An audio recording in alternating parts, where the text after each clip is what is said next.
Okay, ladies and gentlemen, we want to welcome you to this very important day. This is the 160th anniversary of the arrival of the first U.S. settlers in Western Washington. A very significant day, and it was right here in DuPont. Because of a little decision we had to make a little bit earlier, we're not standing on the exact spot, but we're close. We're within a mile. And in those days, a mile was nothing. Nowadays, we'd all be limping by the time we got finished, but that's another story. We're going to have the kids help us by handing out these programs which will tell you what's happening. This is kind of like a mini Western Washington fair. We'll have performances and demonstrations every 15 minutes. And when you get a hold of this little schedule, this is your key. You can visit any of the displays prior to that, but each display person will have a designated time spot, as it were. We're about 15 minutes behind, but we're going to be starting in a couple of minutes with a welcome from members of the Nisqually tribe. And since they were the original folks here before any of us showed up, why it's very appropriate that that happens. And we're very delighted to have Misty Kalama and her daughter with us, and she'll be with us in a couple of moments. A couple of administrative things. This little table over right here where Bev Recker is standing with a few of the other children is the children's table where the children can work on actually it's kind of a little game, a little pioneer coloring book. And actually I'm going to ask Judy Krill, who is a member of the City Council, to explain that. And we also want to have a welcome from Ray Miller, who is the Deputy Mayor of DuPont. And this is a great day for DuPont. You know, I don't live in DuPont, but I am delighted to be here. I live in Lakewood, and our mayor always says, this is a wonderful day to be a citizen of the city of Lakewood. Well, I'm telling you this morning that this is a wonderful day to be a citizen or a visitor in DuPont, because this is where it all started. For us anyway, those of us that are European Americans. So without further ado, I'm going to turn this over to Ray to give an official welcome, and then Judy, you can give the administrative announcements. Welcome. I've only lived here for about 12 years now, and I realize that the history goes back not just 160 years, but thousands and thousands of years. The city of DuPont, the city council, is committed to preserving the historical sites that are here in this community. I look forward as the years go by to see this sort of affair being an annual event with a variety of programs to offer everybody. So, welcome to the city of DuPont. We appreciate your attendance here today. And I have to thank all those volunteers that have helped set this up, and I think have planted a seed for something that's going to be really great as time goes by. Thank you once again for coming.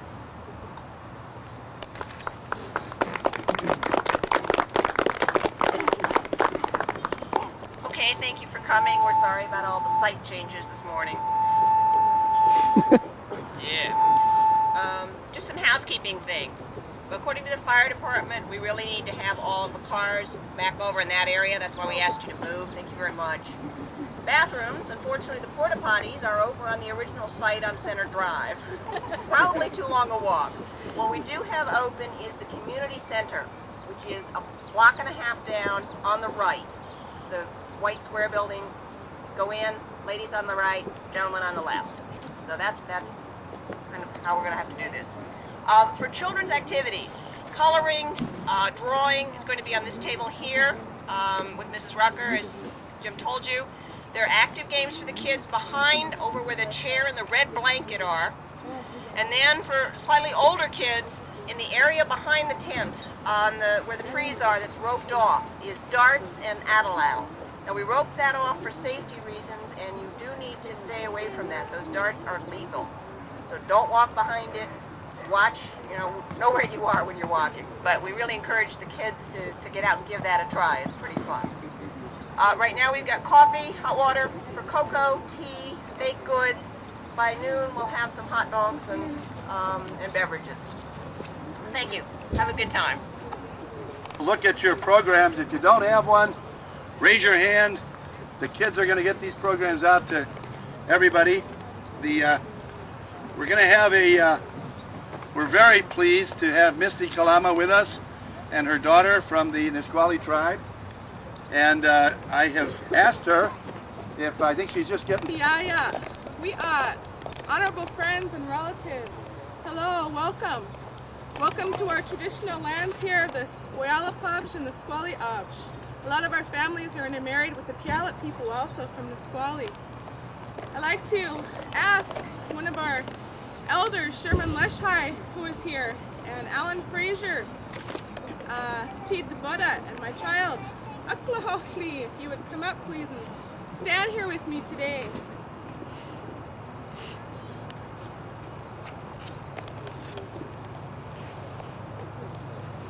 Misty Kalama Tsiitsta, Sequalitchew. My name is Misty Kalama. I'm Puyallup in Nisqually. Bada Chada Tu Aaron Kalama Yotzi Pam Gallagher. I am the child of Aaron Kalama, who's deceased, and Pam Gallagher. Ha Chach Chad Dualti Slache. My heart is very happy for this day. It's a good thing when our people can come and have a gathering like this and share with one another. For our people, the elders say, we have been dismembered, and so it's good for us to remember our past so that we can look forward to our future. And that's what I feel we're all doing here today, is remembering. So I wanted to share with you people, in addition to the historical Nisqually Mission, our people once had a beautiful Sequalitchew. It's a longhouse, Sequalitchew, here at DuPont. And our people gathered there for many reasons, to bring up the children. Many families lived in one longhouse, and they had ceremonies and get-togethers and just had a good way of life and learned to share and help one another and live in balance with everything from Mother Nature. We say, Ti Tulshutsid Walti Swatufted in our language. That means our Tulshutsid language belongs to this land right here. And I'd like to share a song with you today, 2 songs actually, that maybe I can teach you a few words. The first song is a welcome song, an honor song. It was given to us, our canoe family society. We travel every summer in our canoe. And her name is Connie McLeod. And this, when we raise our hand, this means it's a sign of peace from our heart, and it's a welcome.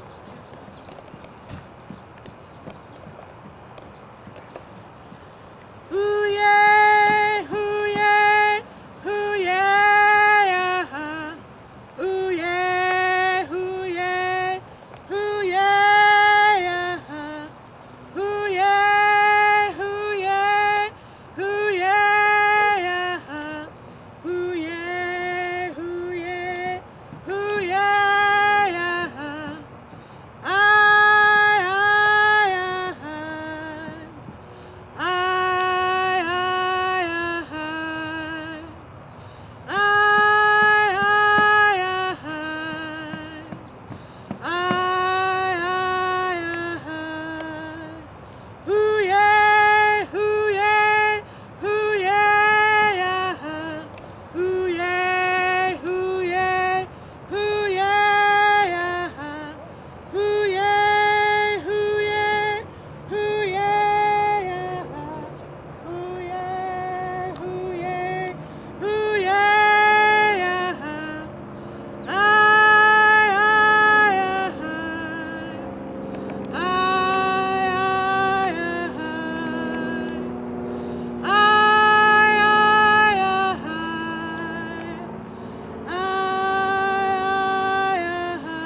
Sequalitchew. I'm a teacher at our Sequalitchew schools of the Puyallup tribe.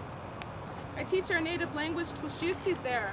One of our elders came up with a song with the same words I was teaching you. Twashutsi dwalti swatufti. Our Twashutsi land belongs to the, or our Twashutsi language belongs to the land right here.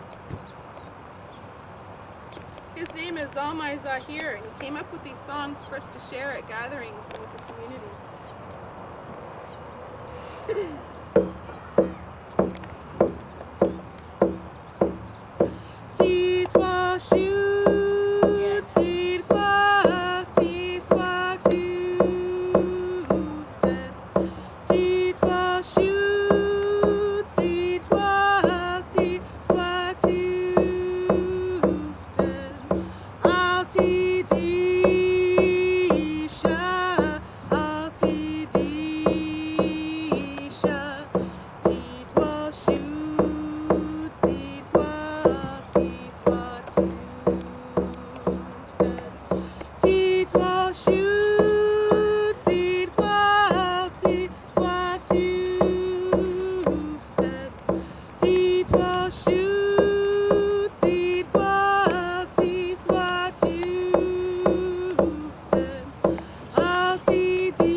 Has been lost, but one of my elders, by Hilbert, she says, no, the language was just sleeping.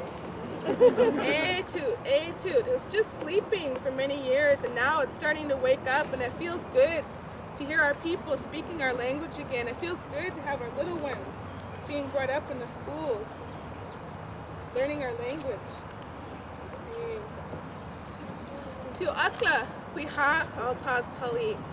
Good things will come into your life now. Thank you for welcoming us here today. There's a word I was going to teach you. It means hello, or a greeting. It's we are. Can you say we are? We are. We are. We are. And then there's a word for farewell. Our people never really said goodbye, but we said farewell. It's hoi. Hoi.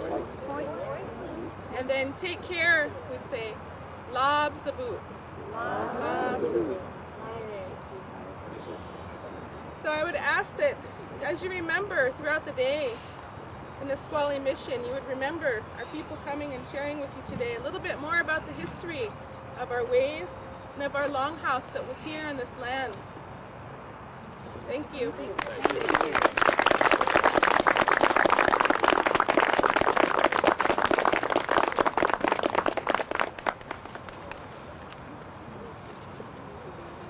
Well, we want to thank you very much, Misty.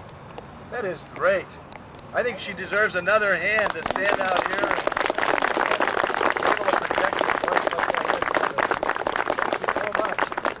We've got a very full program this morning, and for those of you that are just joining us, you may have been wandering about a bit over on the site and so forth, but we're here and you're here, and hopefully others will find us. If you look at your programs, You'll notice that this time slot now includes children's games, and I want to just introduce Nancy Keller-Stoltz, who is there waving her program, and she's dressed with a tartan there and representing the Fort Nisqually folks and the Hudson's Bay people. And then also is Dan Meati here. I don't see him at the moment, but so Nancy, if you would like to talk about the children's games and give a little idea of what's happening, and would you like to use this?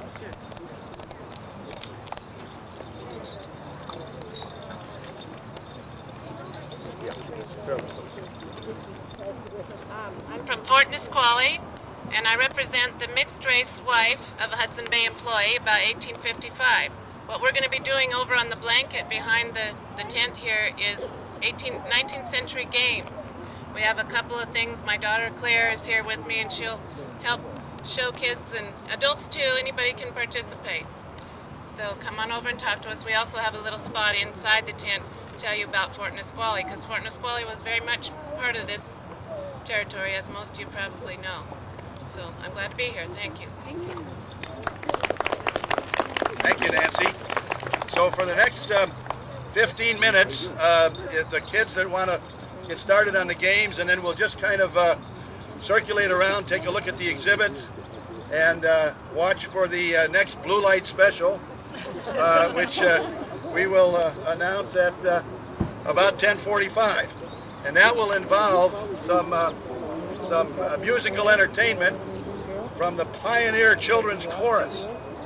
If these kids don't look like pioneers, that's not their fault.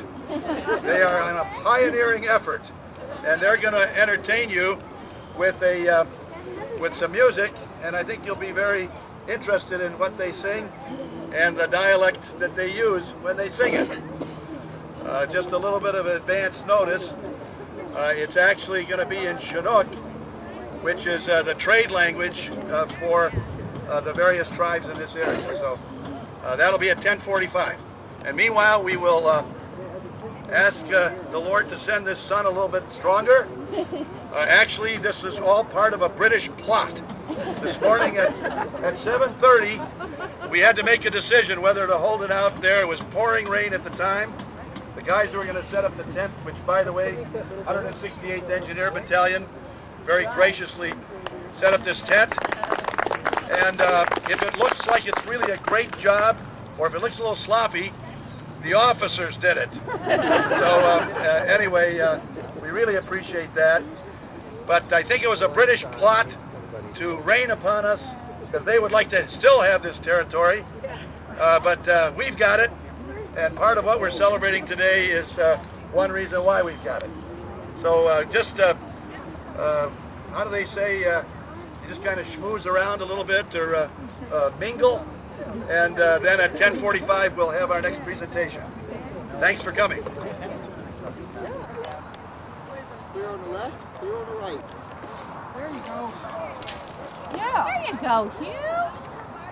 The firing line is no longer clear. Cease fire, cease All fire. right. Come on, everybody give. Oh, that's good throat. All right. All right.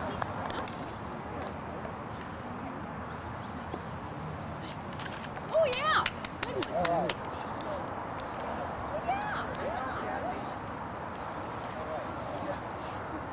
That hard to balance? This might be one of those. Here at this, spin those things. So I got past about 40 years old. Really? So you're saying you can do it better now than when you was a kid? Yeah. I don't do it well now. I can make it sleep. That's sleep, isn't it? Down at the bottom? It stays at the Are bottom. they figuring?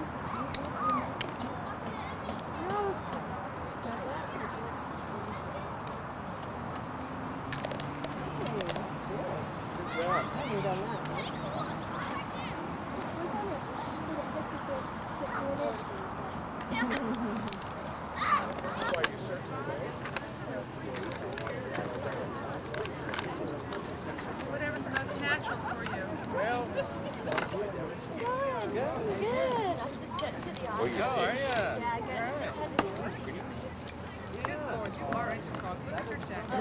Beautiful. No. Zoe, right? Emily was talking about Zoe. Yeah, I think she was talking about Mississippi Cool. Come on, go.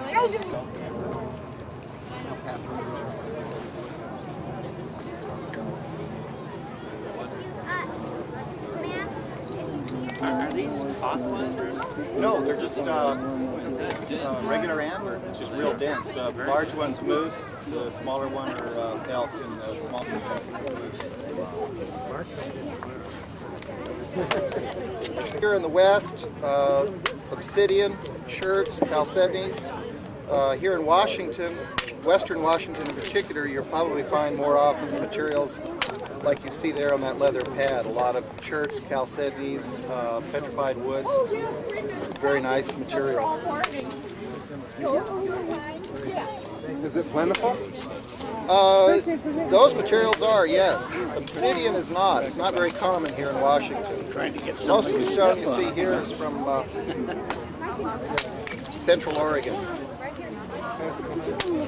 Sorry. When you're done, he'd like to look at it.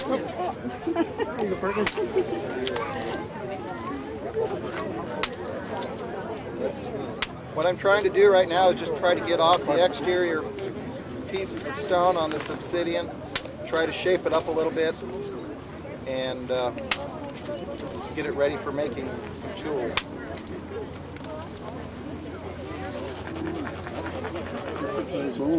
Oh, okay. Oh, that's good. So what you see there is kind of what I'm hoping to end up with.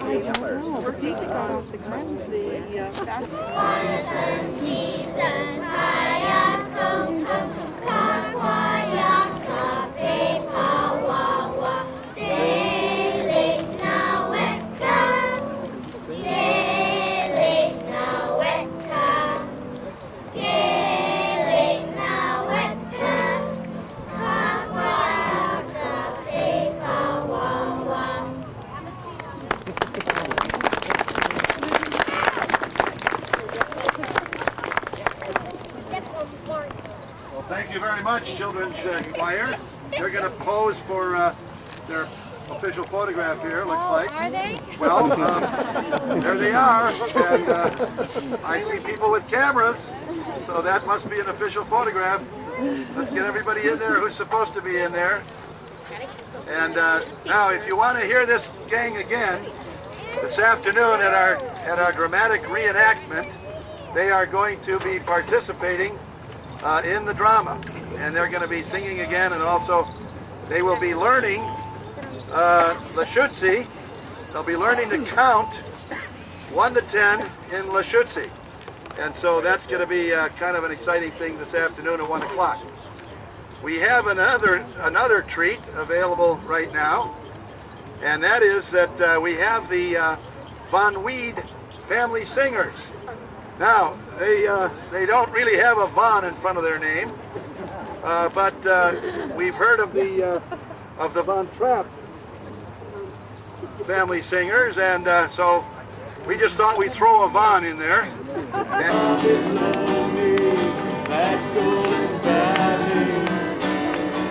This land was made for you and me. Everybody's singing, this land is your land. This land is my land. From California to the New York Island. From the Redwood Forest to the Gulf Stream water. This land was made for you and me. I roam and ramble and follow my footsteps through the sparkling sands of Virgin Desert, and all around me a voiceless sea. Oh, this land was made for you and me. This land is your land. This land is my land.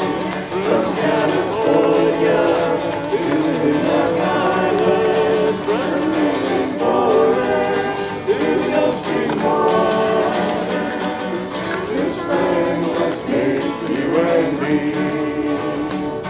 Oh, this land was made for you and me.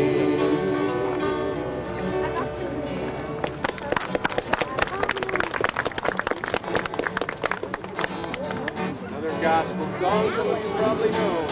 Gonna lay my burden down by the riverside, down by the riverside, down by the riverside. Gonna lay down my burden down by the riverside, down by the riverside. Ain't gonna grieve my Lord no more. Ain't gonna grieve my Lord no more. Ain't gonna grieve my Lord no more. I ain't gonna grieve my Lord no more. Ain't gonna grieve my Lord no more. Ain't gonna grieve my Lord no more. Gonna lay down my cares and woes down by the riverside, down by the riverside, down by the riverside. Gonna lay down my cares and woes down by the riverside, down by the riverside. And I ain't gonna grieve my Lord no more. Ain't gonna grieve my Lord no more. Ain't gonna grieve my Lord no more. I ain't gonna grieve my Lord no more. Ain't gonna grieve my Lord no more. Ain't gonna grieve my Lord no more.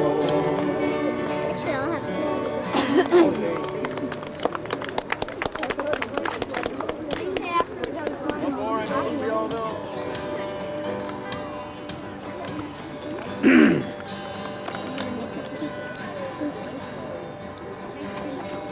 Above the fruited plain, America, America, God shed His grace on thee, and crowned thy good with brotherhood from sea to shining sea. Oh, beautiful for patriots dream the seas beyond the years. Thine alabaster cities gleam, undimmed by human tears.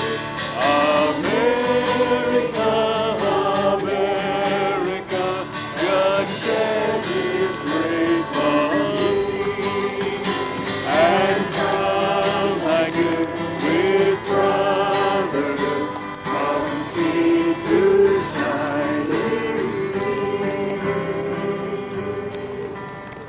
Okay, thank you very much. Street by a frightened horse. The way the horse ran away with Mama when she first came out west to teach school. All Mama's hairpins came, and by the time someone stopped the horse, she was a sight. To see the horse run away with Mama, the way her imagination was supposed. Mama sends her love. It was not an easy letter to answer. Muriel was always writing books about... Emily did not envy these lines. Who right now was sitting down to rest her feet while washing the washing machine. Okay, do-overs. Just a little bit.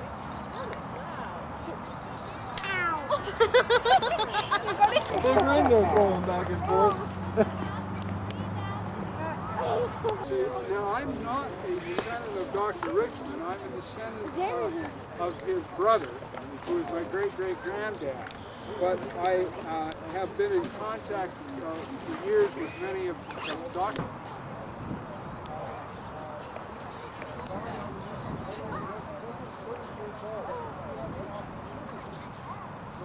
Get information from part of what was behind find out what's out there, as well as I'd like to know what's going on here. We're hoping to have a chop trees down, and when I cleared my land in Puyallup, I'd have been grateful for trees as small as that. Those are tiny trees compared to what we had to cut down when we first arrived here. And so the missionaries, they would have used an axe like this. First they would have felled the tree with a chopping axe. Then they would have used this hewing axe. And this is a handmade axe. You cut a pattern out like this, 2 halves, then you folded it over and you put a piece of very, very tough metal in the center and then heated it red hot and hammer welded it. And you can tell this is handmade because there are still lap marks here. And then someone put his initials in here. This axe is probably from the 1840 period, close enough to the period of the mission. And what they would do is they would take a log and they would take a hewing axe or chopping axe and they would cut notches all along. And then they would take this axe, which weighs 10 pounds, and they would start cutting that log, chopping that log to shape it. And they would want to shape it flat on top and bottom so that it would fit together pretty well to make their little chapel and their house. And so this is what was used. Now, before we run off and in the heat of the day here, I would like to introduce my good friend, Dr. William Tolmie. Thank you, sir. Doctor? Dr. Tolmie arrived at Fort Nisqually considerably after the mission, but he's more representative of the Hudson's Bay Company at Fort Nisqually than Mr. Kitson or the other employees who would have been at the fort at the time. Mr. E.C. Anderson was there as well. They welcomed the missionaries. In fact, the pit saw inside of Fort Nisqually was used to square the timbers and to cut out the boards used for the doors and window frames at the mission. The site was suggested by employees of the Hudson's Bay Company. Across the creek, a little ways away from the fort, please. Yeah. Not too close. It was, in fact, the first building by Americans on what was considered Hudson's Bay Company property, and it became an example of of a mistake that the Hudson's Bay Company made from their point of view, because many, many more Americans, such as Mr. Boatman, came along and squatted on company land, and it was the bane of the company for many years trying to get these Americans off of Hudson's Bay Company property.